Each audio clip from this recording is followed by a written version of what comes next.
Selamat datang kembali. Hari ini kita punya kumpulan sumber yang sangat menarik dari Anda semua, dan semuanya berpusat pada satu pertanyaan yang kelihatannya simpel tapi ternyata dalam banget. Apa sebetulnya arti menjadi seorang pria dewasa yang berkelas? Tepat. Dan sumber yang Anda berikan ini, wah, campur aduk ya. Ada blog modern, ada filsuf kuno, ada penelitian ilmiah. Mencari benang merahnya ini yang bakal seru. Betul sekali. Ada blog populer kayak The Art of Manliness atau 1%, channel YouTube semacam Charisma on Command, terus tiba-tiba kita lompat ke buku klasik Meditations dari Marcus Aurelius. Belum lagi jurnal-jurnal psikologi yang padat data. Jadi misi kita hari ini adalah, mencoba menyatukan semua potongan puzzle itu. Apakah pria berkelas itu cuma soal cara berpakaian dan tata krama? Atau ada fondasi tak terlihat yang jauh lebih penting? Nah, mari kita coba bedah ini. Yuk. Yang menarik sebagai titik awal adalah istilah berkelas itu sendiri hampir nggak pernah muncul di dunia akademis.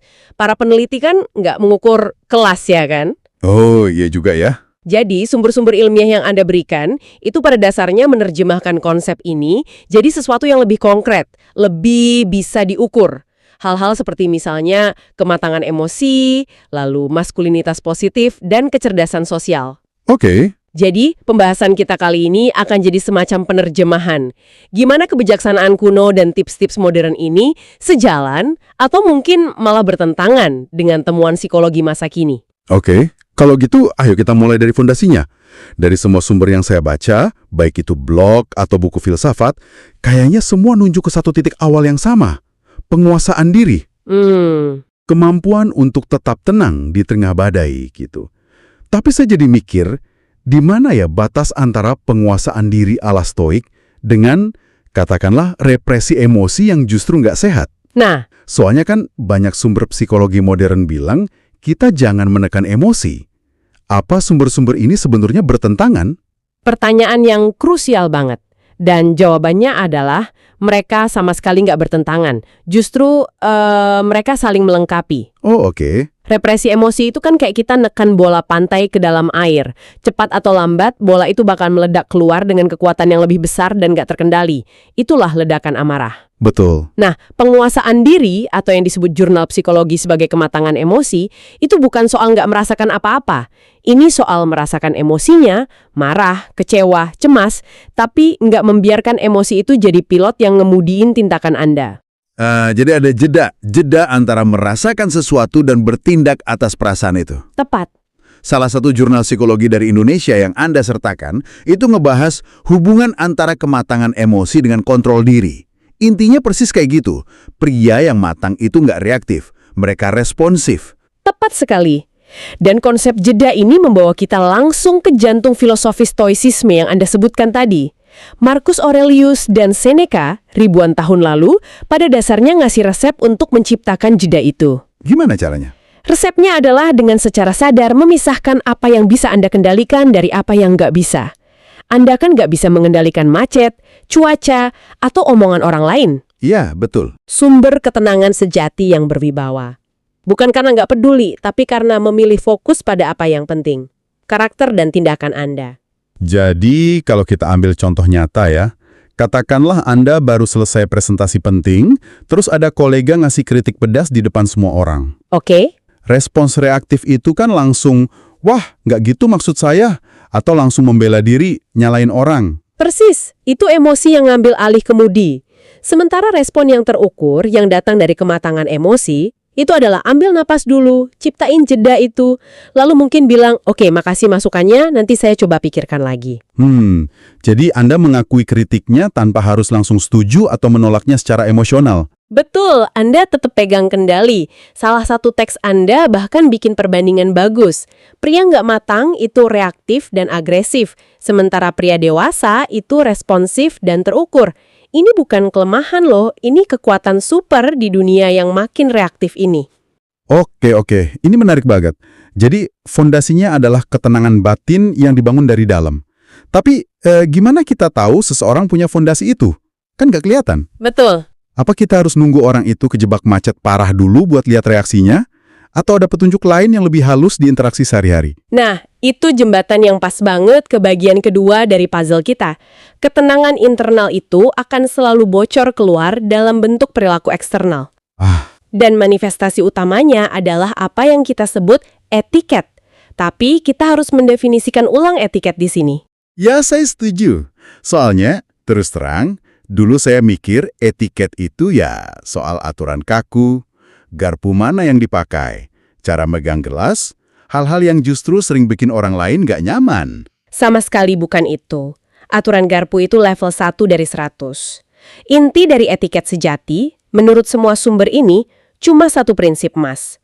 Membuat orang lain di sekitar Anda merasa nyaman, dihargai, dan dihormati. Udah itu aja. Oke. Salah satu pilar yang diulang-ulang itu kan memperlakukan semua orang, dari CEO sampai petugas kebersihan, dengan level rasa hormat yang sama. Kenapa? Karena pria dengan ketenanan batin itu nggak butuh validasi eksternal dengan cara merendahkan orang lain. Rasa hormatnya datang dari dalam ya? Betul, bukan dari status orang yang diajak bicara. Itu poin yang kuat sih. Kalau kita hubungkan dengan ilmu psikologi, landasannya apa?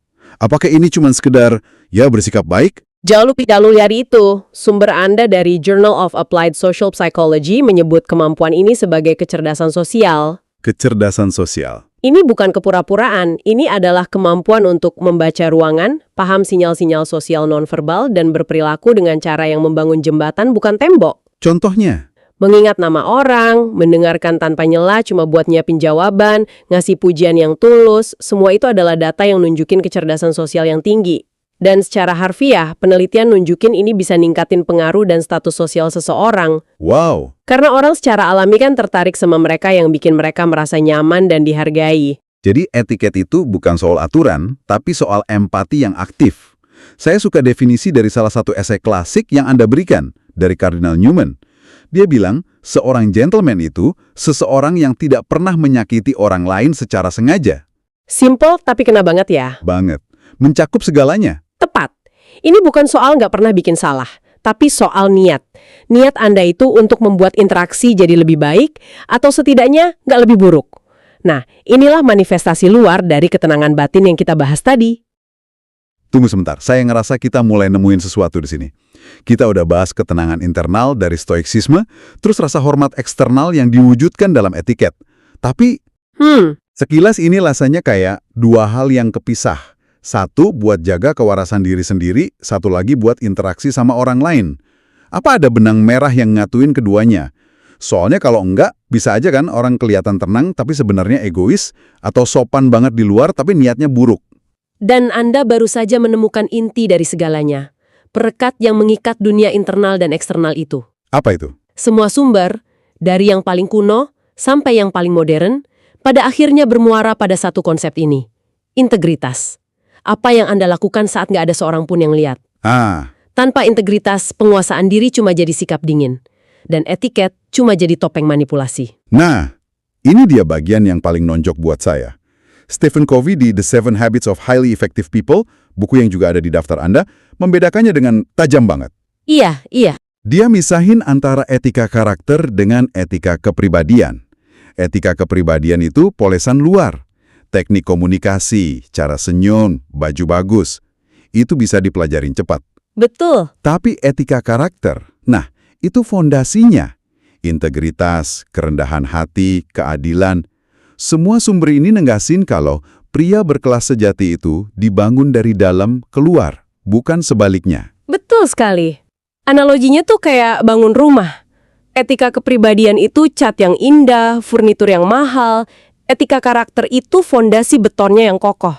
Oke. Anda bisa punya rumah dengan cat termahal, tapi kalau fondasinya rapuh, ya rumah itu bakal runtuh pas badai pertama datang. Integritas itu fondasinya. Dan ini sejalan persis sama konsep psikologi modern yang disebut maskulinitas positif. Jelaskan lebih lanjut soal itu.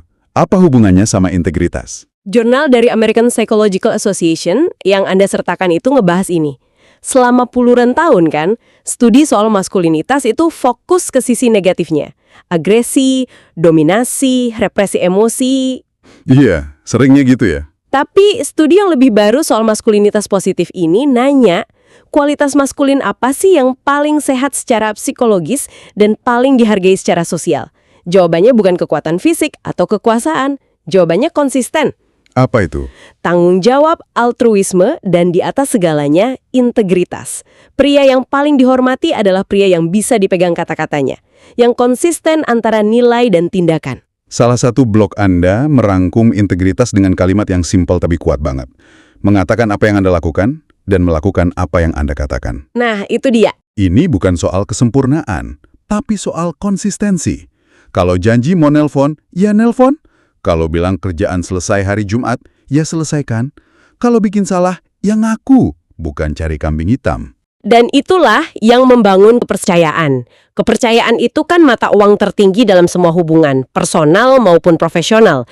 Anda bisa jadi orang paling tenang dan paling sopan, tapi kalau orang nggak bisa percaya sama omongan Anda, semua itu nggak ada artinya. Jadi integritas itu saat karakter kita di ruang publik sama dengan karakter kita di ruang privat. Persis. Jadi, setelah kita bedah semua ini, rasanya benang merahnya mulai jelas banget. Kayaknya, menjadi pria berkelas itu, menurut puluhan sumber ini, berdiri di atas 3 pilar yang saling nyambung. Ini bukan daftar checklist, tapi sebuah struktur. Sebuah arsitektur karakter, bisa dibilang gitu. Ya, arsitektur karakter. Pilar pertama, fondasi yang gak kelihatan, adalah penguasaan diri.